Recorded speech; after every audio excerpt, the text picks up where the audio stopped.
এক ম্যাচ হাতে রেখে কোয়ার্টার ফাইনাল নিশ্চিত করেছে মেসির আর্জেন্টিনা।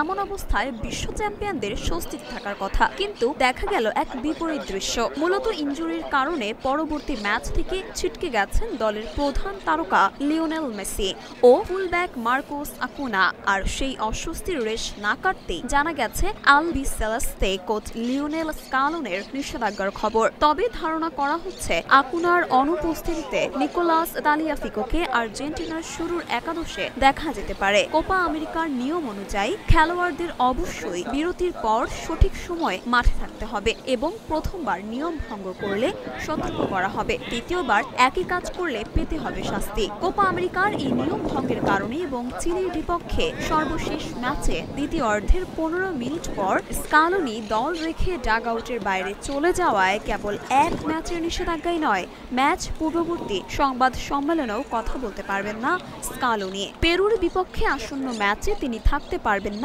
আর্জেন্টিনার ডাগ আউটেও। একই সঙ্গে এই আর্জেন্টাইন মাস্টার মাইন্ডকে $15,000 জরিমানাও করা হয়েছে। কেবল আর্জেন্টিনাই নয়, একই শাস্তি পেয়েছে চিলির কোচ রিকার্ডো গারেসাও। তাকে সমান এক ম্যাচ নিষেধাজ্ঞার পাশাপাশি $15,000 জরিমানাও করা হয়েছে। রোববার গ্রুপ পর্বের শেষ ম্যাচে পেরুর মুখোমুখি হবে মেসি স্কালোনিহীন আর্জেন্টিনা। বেঞ্চ থেকে আলবিসেলেস্তেদের নেতৃত্ব দেবেন সহকারী কোচ পাবলো আইমার।